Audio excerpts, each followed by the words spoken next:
Now, I guess we'll talk about the movie, I guess. Here. Oh, well, I guess that's what I'm doing today, so. It was a lot of fun. I saw it actually last night for the first time. Really? Were you at the screening last night? Okay, cool. It was hilarious. I laughed. I laughed from start to finish. Yeah, it needed more of you. That was my only thing. I think so too. How much did they cut out of your part? Not much. I mean, we do take, as far as scenes go, that's all we filmed. Okay. But, you know, of course, we do about 17,000 takes of each scene. Yes. And a lot of those were spent trying to play a straight face opposite Seth Rogen, which proved to be the hardest point of my whole job, was to try and be mad or upset and be straight-faced opposite Seth Rogen.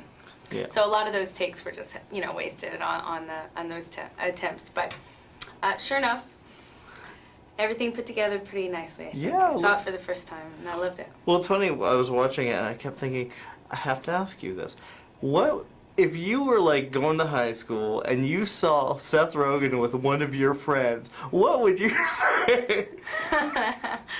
I have no idea. Yeah. Nor do I have any clue how to answer that question. There's so many things wrong with whatever answer I could come up with. Well, it is kind of, you know, it's odd seeing it because you're like, wow. And it's not even... It's kind of funny because you don't feel like one character has the advantage or the other, or one's taking advantage of the other. It's really, that's what's funny about it, is it looks like it's pretty fair game.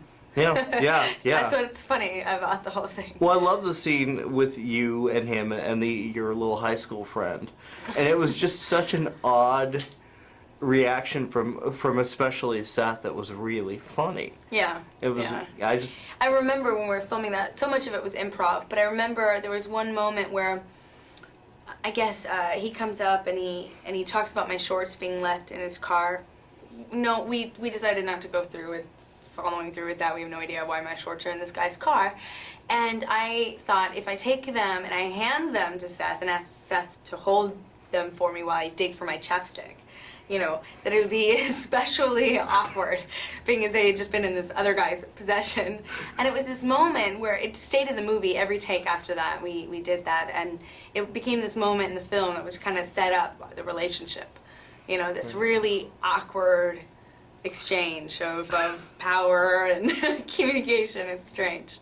Well, you guys had a good relationship even with the age difference, so it was fun to watch. I think it was funny at least. Hello?